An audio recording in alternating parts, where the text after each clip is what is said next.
Hello and welcome to Ask a Mechanic.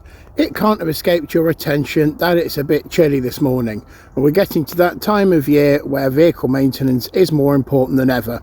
If you come with me, I will show you how you can make sure your vehicle is prepared for the worst. Let's have a look. As in any other time of the year, in winter it's even more important to make sure you can see and you can stop. So let's take a first look at tyres. These tyres on this vehicle are not winter tyres. However, they are all nearly new. If you are running winter tyres, then that is fantastic. However, not everybody has the available cash to buy winter tyres or the available space to store them. So if you don't have winter tyres, you don't have the ability to get winter tyres, just make sure that the summer tyres that you're running are in good condition.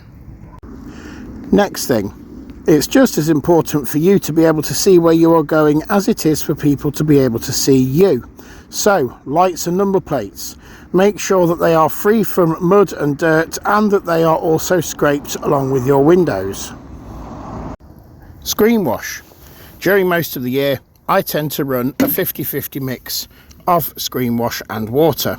However, when the temperature starts to get to around about 0, maybe a couple of degrees over, I will always use screen wash concentrate straight out the bottle, straight into the screen wash reservoir. Why do I do this? Well, the freezing properties of neat screen wash are immense, and you will never ever get that cold in the UK, which is why I always know that no matter how cold it is outside, when I start the car, the screen wash will always work. While we're in the engine bay, let's talk about coolant, or as it's more aptly known at this time of year, antifreeze. Now, inside your antifreeze reservoir, it should be a colour. It could be pink, it could be blue, it could be green, but it should not be brown, it should not be rusty, and it definitely should not just be water. So why is this? Because antifreeze has much lower freezing temperature than water does. What happens to water when it freezes? It expands. Your engine is full of water as well as oil for the cooling system. If that water expands when the engine is turned off overnight, when it's very, very cold, you can crack cylinder heads, you can crack cylinder blocks, and that will be the end of the engine. If you don't know when your coolant was last changed, or your coolant does not look like a decent orange, blue or green colour, then get it flushed and get it changed, ready for the colder temperatures. And talking of windows, they're pretty important as well. Don't scrape a tiny hole in the middle of your windscreen and you think you can see where you're going, because I promise you, you can't. Make sure you scrape your windscreen thoroughly all the way across, scrape the side windows, and make sure that you scrape your mirrors as well so that you can see what's behind you as well as what's coming up.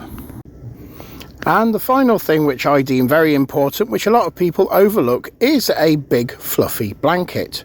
It takes up hardly any space in the vehicle, but you will find that if you do happen to break down, the vehicle gets cold very, very quickly. Even if you're not all that far from home, by the time you wait for recovery, there's likelihood that you might become very, very poorly. So the best thing to do is to keep a nice fluffy blanket in the vehicle so that you know you can stay warm at all times.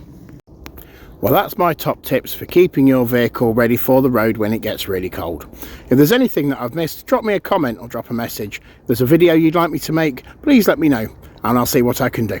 Bye for now.